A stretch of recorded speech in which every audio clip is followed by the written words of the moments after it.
ABC Listen. Podcasts, radio, news, music and more. Hi, I'm Patricia Carvelis, the host of Politics Now. And throughout the week on the podcast, I'm joined by the brightest political minds at the ABC to wade through the political spin and bring you the analysis you need to know. We go beyond the headlines, digging into the key political stories of the day and making sure we have a little bit of fun along the way. I don't think it's an aberration. I don't think it's just rogue. I don't think it's just temporary. I think politics is being smashed, and anyone who thinks that it's just a passing thing is completely deluded. Delulu, you reckon? Delulu. It's called Politics Now, and you can find it on ABC Listen.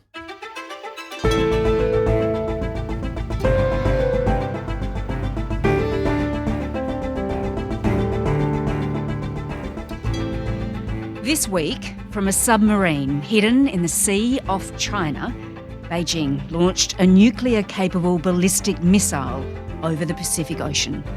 Gave Australia and other nations about 24 hours' notice. So, what's Xi Jinping up to? Today, Sam Roggeveen from the Lowy Institute on China's massive expansion of its nuclear arsenal and what it means for us. I'm Sam Hawley on Gadigal land in Sydney. This is ABC News Daily.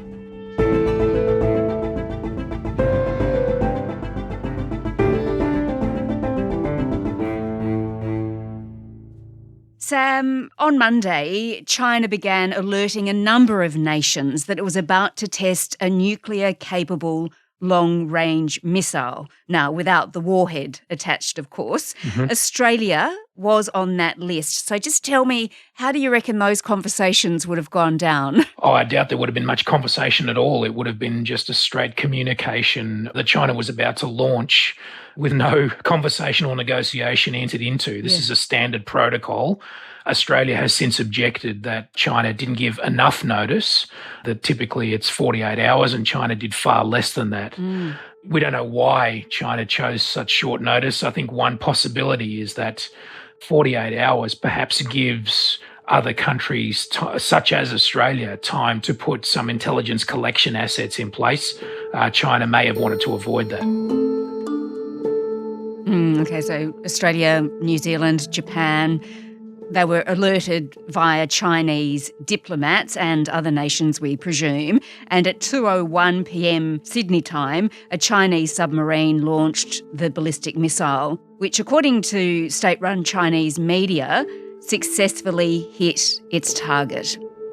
It travelled over the Philippines, Guam and past Micronesia, landing in waters about 1,000 kilometres northeast of Solomon Islands. China is a good friend of Solomon Islands, but this is not something a friend does. This is not good in our region. We are living in a region that is proudly nuclear-free and has a history here. But also, we don't want to see increasing militarisation in our region. We regard this, one, as destabilising, and two, as counter to the vision of the Pacific that has been articulated very clearly by Prime Minister Rambuka and other Pacific leaders. But what do we know at this stage? We don't know a lot. In fact, we don't even know what kind of missile this was. It was either a JL-2 or a JL-3, which is one of the two systems that China has developed for launching nuclear warheads over intercontinental distances from submarines that are submerged at sea. And we know roughly that the missile was launched from the South China Sea, and in that way was probably intended to avoid overflying Japan. Typically, tests like this are designed to validate systems that are already in service. So it's probably more likely than not that this was the JL-2 system, which is already on board Chinese nuclear submarines and which is designed to, as I said, fire nuclear warheads over very long ranges, long enough to hit the continental United States and by implication also Australia. Yeah, okay. Well, the Prime Minister, Anthony Albanese, he says it was a provocative act. We don't want to see any action that is destabilising or which undermines the peace, security and stability of the Pacific and the region. But China says it was just routine military training and it was in accordance with international law. Now, the Pacifics Minister, Pat Conroy, he doesn't think it was. It's not consistent with the Hague Convention on ballistic missile testing, which would require more notice and greater information provided to countries. What do you think? Well, it was provocative and it was routine. It was kind of both. I mean, let's keep in mind that all countries that have these systems test them regularly. I mean, the United States undertook 4 tests of its submarine-launched ballistic missiles just last September. And it's important that they do that. So, our government has said that this was destabilising and escalatory, and you can understand that from an Australian perspective and from a Pacific perspective. But these are weapons that are designed with other nuclear-armed countries in mind. This test is not about us. They are retaliatory weapons that are designed to be a guaranteed capability to strike back if any nuclear-armed countries launches a first strike. So they are directed at other nuclear powers. I mean, ideally, we wouldn't have these nuclear weapons at all, but short of that, it's kind of good that they're all testing them occasionally, because what we want is for them to be safe and secure and reliable. And part of making them safe, secure and reliable is every once in a while, you've got to test them. Yeah. And the other benefit of a test is that it signals to other nuclear-armed countries that we have reliable systems, that, today is not a good day to attack us because you can be sure we are guaranteed to have the capability to hit you back. Well, yeah, as you say, these missiles could reach America, they could reach Australia. Of course, there's no suggestion that China has any intention of using one of these with a nuclear warhead attached, but what sort of damage would that do? It's many, many times the kind of damage that was done to Hiroshima, of course, when the first atomic weapon was used. So safe to say it's absolutely devastating. And that is the whole point of these weapons, that all sides know that any attempt to launch a first strike against the enemy would have devastating consequences for them. And in that regard, it's worth saying, actually, Sam, that China is in the midst of a massive expansion of its nuclear arsenal. Just a few years ago, it was around 300 warheads. Most experts now estimate that they are ramping up to a maximum of around 1,500 operational warheads, which would put them roughly at the same level as the United States and Russia.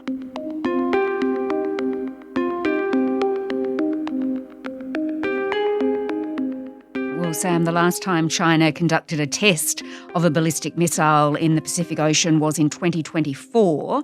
Now, that travelled more than 11,000 kilometres and it landed in the economic zone of the French Polynesia.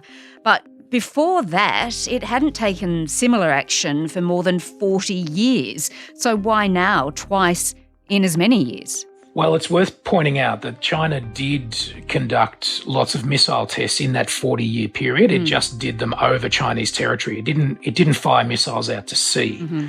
So they're obviously testing some different capabilities when they fire at sea. But I think another reason why this is happening now is, as I said earlier, China's embarking now on a massive expansion of its capability. So we should actually expect that this to become much more frequent.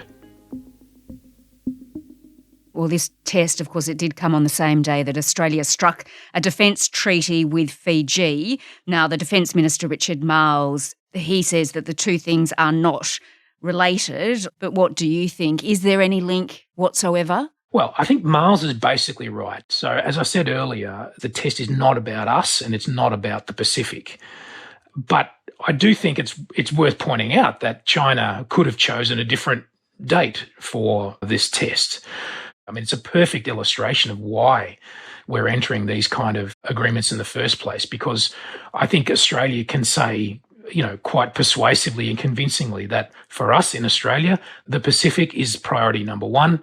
For China, it's no more than a second or third order priority. Yeah, but China, clearly it doesn't like these deals that we're doing. We did the deal with Fiji, of course, this week, but we've also done others, haven't we, with Pacific nations? How significant are they? Look, I think the government can get a lot of credit for important diplomatic agreements, as you say, now with Fiji, Papua New Guinea as well, Vanuatu, Solomon Islands, Nauru, all with, I think, one ambition at their core.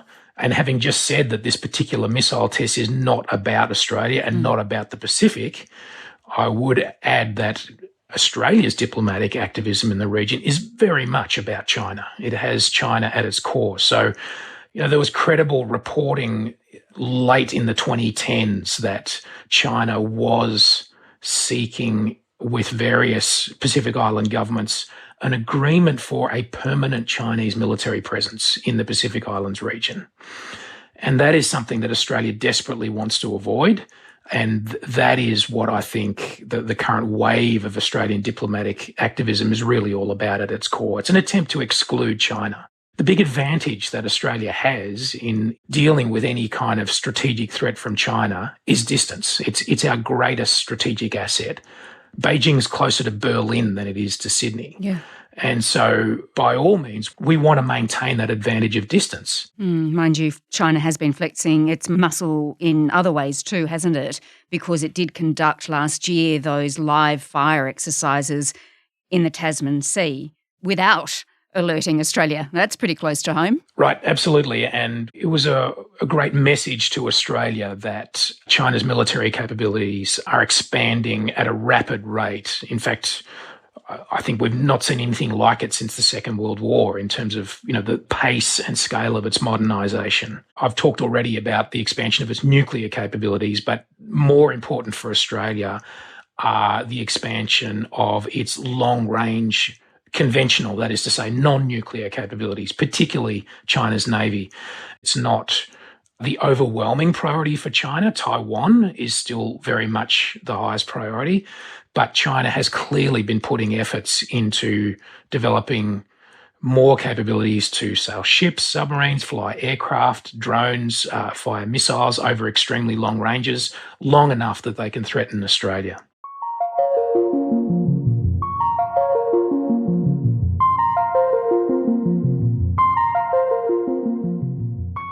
Right, well, Sam, neighbouring nations, of course, might condemn this show of force, but really, what can anyone do to stop China? Should we be very worried by this? Look, I think it is within Australia's capabilities to continue to deter Chinese power. Once again, this is not China's top priority. Its top priority is its contest with the United States. And secondly, because we're so far away, it is very difficult for China to project a lot of power in Australia's direction. So we have this massive advantage of not only distance, but the fact that a huge ocean, huge bodies of water stand between us and China. And in military terms, that offers us a great advantage.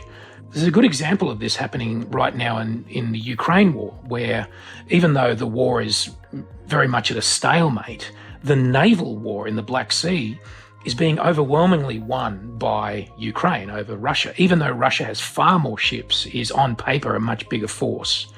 Modern combat conditions are such that Ukraine has been able to hold its own because it has really good missiles and it has really good drones. So a country that basically doesn't have a navy is able to hold at bay the entire Russian Black Sea fleet.